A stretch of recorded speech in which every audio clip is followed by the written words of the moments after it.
Welcome to my channel Medic Suggestion. आज मैं आपको एक नए इंटरेस्टिंग टॉपिक के साथ आपके सामने आई हूँ।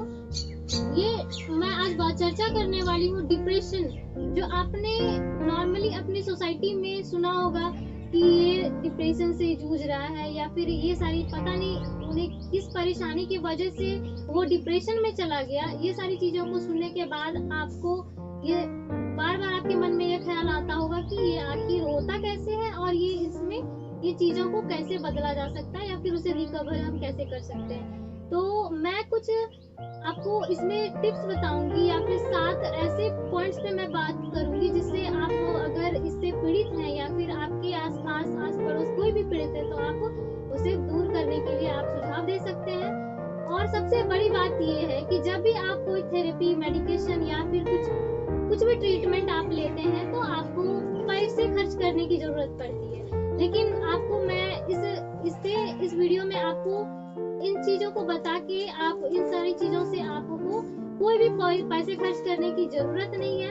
आप बस इन चीजों पे आप ध्यान दे सकते हैं। तो जरूरी नहीं है कि डिप्रेशन जो है उसके लिए किसी व्यक्ति को जो हुआ है वो कोई बड़ी टेंशन या फिर उसके जो जिम्मेदारियां होती है उसकी बढ़ने की वजह से उसे ये सारी, या फिर उनके जो डेली रूटीन लाइफ है उसमें मिलने वाले स्ट्रेस की वजह से ये हुई है। डिप्रेशन की तरफ जो है वो हमें धकेल सकता है अगर हमारा ये कैसे आप शुरुआती लक्षण को पहचान कर बिना पैसे खर्च के ये डिप्रेशन से बच सकते हैं। उसके लिए हमारे डिप्रेशन की वजह चाहे जो भी हो, लेकिन अगर डिप्रेशन के बढ़ते अगर आप जो उसका जो उपचार है अगर आप कंट्रोल करेंगे तो हमारे अपने हाथ में ये सारी चीजें होती है कि हम कैसे कंट्रोल करें, उस पर कैसे रखें। तो अगर आप हर समय टेंशन या फिर तनाव से अगर घिरे हुए हैं तो आप अपनी क्षमताओं के हिसाब से आप प्रोडक्टिविटी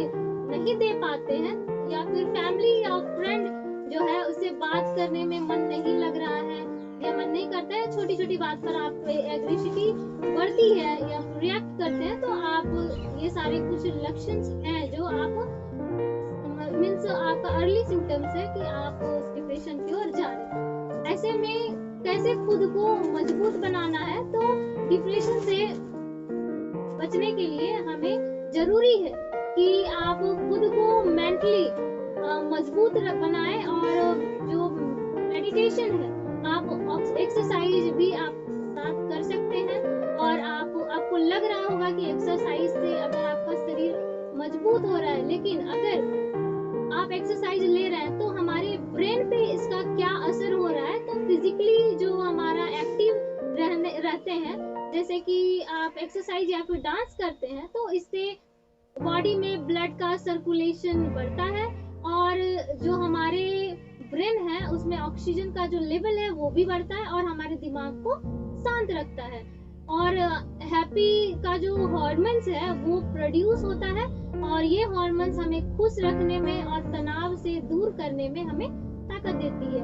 और जो हमारा तीसरा पॉइंट है वो है डिप्रेशन अगर ऐसे में है तो हमें कौन सी डाइट डिप्रेशन में लेते हैं जिससे हमें डिप्रेशन बढ़ रही है। तो हमें स्ट्रेस से जूझ रहे हैं तो लोगों को फास्ट फूड या फिर इंक्रीज फूड नहीं खानी चाहिए, क्योंकि इनसे शरीर को पूरा पोषण नहीं मिलता है और स्ट्रेस के कारण एक से पहले से शरीर पहले से ही कमजोर महसूस करता है। और अगर आप डाइट सही ना मिले तो आप डिप्रेशन की तरफ तेजी से बढ़ने लगते हैं। इसलिए हेल्दी और प्लांट बेस्ड डाइट लेने की आप कोशिश करें।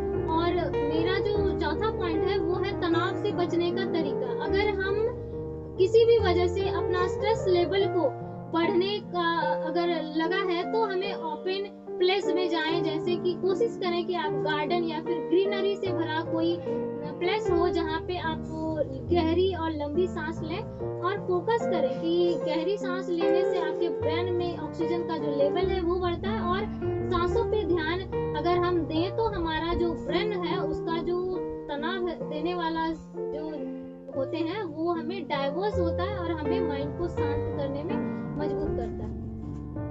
हमारा जो अगला पॉइंट है वो है खुद को वक्त देना मीन्स खुद से प्यार करना। अगर आप डिप्रेशन जैसी समस्या से अगर आप जूझ रहे हैं तो आप खुद को वक्त दें। इससे क्या होता है कि आपको एक स्पेशल फील कराता है। ऐसे करने से आपको खुशी मिलती है और आप जैसे म्यूजिक सुनना, गेम्स खेलना, फ्रेंड या फैमिलीज के साथ वक्त बिताना, इन सारी चीजों से हमारे अंदर जो है वो पॉजिटिव एनर्जी बढ़ती है।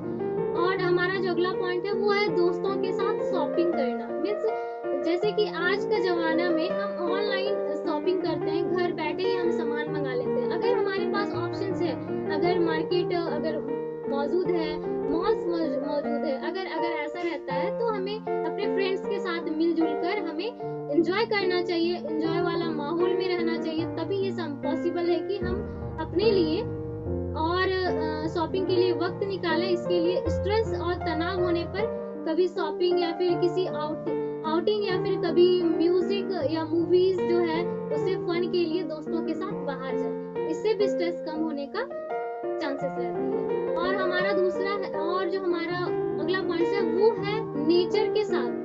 आप सभी को पता है नेचर हमारे लिए कितना पॉजिटिव एनर्जी देती है। अगर हमें वक्त मिले तो बिल्कुल हमें एक ऐसी जो है जगह पे जाएं जहाँ पे हमें बात करने से मन लग रहा है, या फिर मूवीज देखने से, या फिर कुछ पढ़ना लिखना, या फिर किसी गार्डन या पार्क में जाकर हम खेलें या फिर बैठे जहाँ से हमें लाइफ का जो जर्नी है उसके बारे में सोचें, या फिर अचीवमेंट पे ध्यान दें और संघर्ष पर अपना जो स्ट्रगलिंग है उसके बारे में सोचें। तो ये हमारे लिए फ्यूचर प्लान भी कर सकते हैं। और जो हमारा आखिरी और लास्ट पॉइंट है वो है मी टाइम को करें एंजॉय। मीन्स कैसे हम अपनी जिंदगी जो हमारा जो खुशी या फिर सुकून है से भरी जिंदगी जीने के लिए हमें जरूरी होता है कि आप एक मैनेज्ड लाइफ में जो व्यस्त है उसमें हम अपने लाइफ में कैसे अपने आप के लिए वक्त निकालें। और उसमें हमें अपनी मी टाइम पे आप म्यूजिक सुन सकते हैं, वार्म अप या फिर स्ट्रेचिंग कर सकते हैं। इसके लिए आप मेकओवर पर ध्यान दे सकते हैं और स्किन केयर पर फोकस कर सकते हैं, और या फिर आप स्लो म्यूजिक चलाकर शांति से लेटकर या फिर बैठ सकते हैं। तो दोस्तों आज के लिए इतना ही, धन्यवाद।